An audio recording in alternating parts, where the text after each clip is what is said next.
the night. Probably be a blue Christmas for some people as well, like Dexter Nicholls here you're about to meet as well. He's a businessman from West Moorings, and he's been robbed 3 times over the last year. And quite frankly, he's quite enough of it now. He's about to pack up and leave. Dexter, welcome to the show. I'm sorry about what happened over the last year, especially the latest one. Can you give us an update on the latest? Well, the latest one that happened on the 29th of September, we did make a report to the police station. Unfortunately, we have had no leads, no feedback, or anything from the police to this point. So the equipment that was stolen, as you know, is large pieces of equipment. And again, from the police department, there's no feedback at all coming from them, so there's nothing. So we just sit and wait and hope. You know, Dexter, I'm going to look at this in a holistic angle, and I hope that's okay. So you're one of what could be several businessmen, scores of businessmen rather, across the country that are facing this problem. Do you think it's widespread and many people like yourself are becoming so frustrated that you're ready to just close shop? Well, let me give you a little insight. There's a lot of cases of daytime robbery, nighttime robbery. You see, a lot of people focus on pre-deal larceny. This is more than pre-deal larceny. Pre-deal larceny is the stealing of crops. This is the stealing of equipment. Now, where I am, where we are located, one street before, they were robbed 3 times this week, but during the day with armed robbery. Wow. So I think when I spoke to a number of people in this area, they've said to me, we're afraid to come on air. I said, well, why don't you guys join me? Let's talk about it. Let's highlight these issues that we face on a day-to-day basis.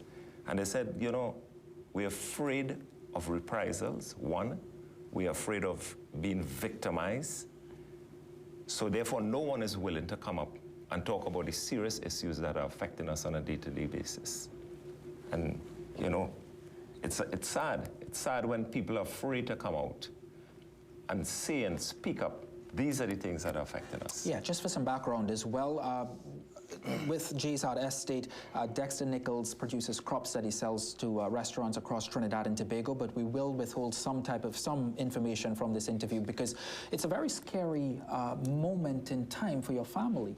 Well, I'll tell you something. The last time we were robbed, and I have to commend the Komoto police station, they were there in 10 minutes. They came, they found the stuff the same day. They found the stuff. They actually held the perpetrators the first day.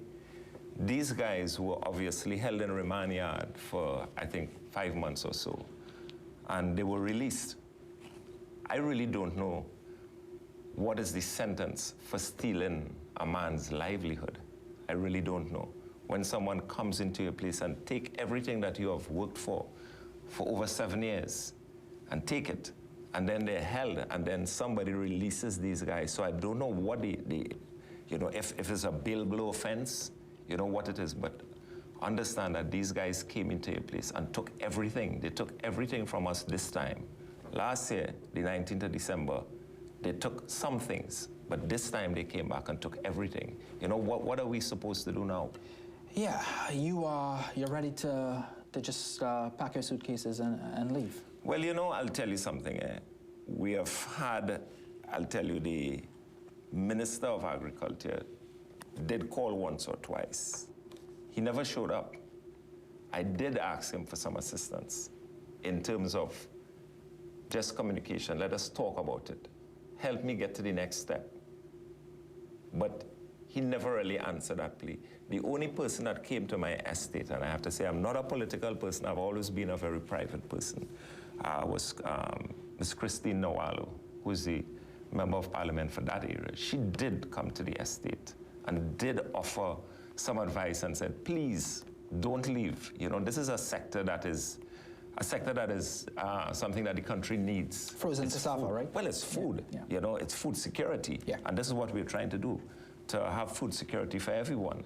You know, besides doing frozen cassava, we do a number of other crops. That's true. And she said to me, stand and fight. And I'm saying, you know, it's hard to stand and fight against an enemy that you can't see, you know, that is going to come into your place when you're not there. Because last year when we had people there, they were, I mean, the couple were actually beaten. And we made the conscious decision of not to have anyone on the estate to sleep over the night. Yeah, Or fear of everybody them leaves during the day. Yeah, everybody leaves and the place is locked down, yes. Can we see a downstage then? You're not only talking about your instance, you're talking about several other businessmen who have been robbed as early as recent as this week. Can we see a downstage in business, a steep downstage at that? Well, what we're seeing is a fear of doing business. My employees are fearful for their lives during the course of the day. And this leads back to a number of things.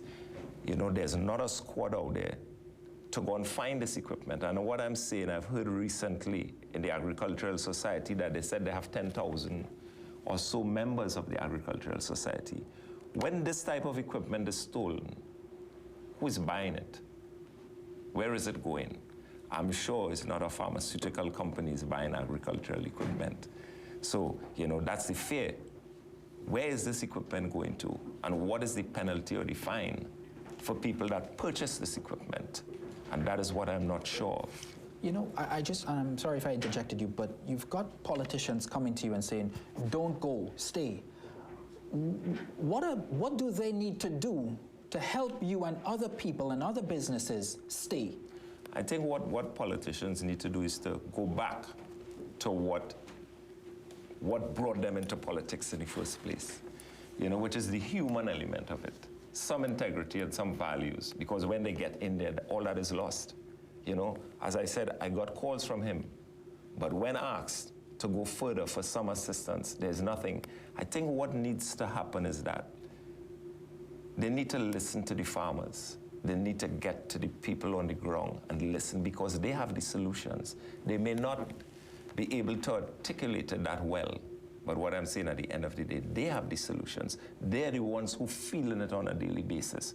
We are the ones who out there, day in, day out, trying to supply food for a nation and then have it taken by people who just feel that they can take it. Have you made your decision? Well,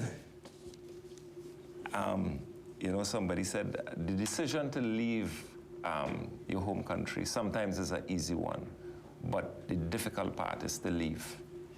You know, it's where we do our business. It's a country that we have a lot of affection for.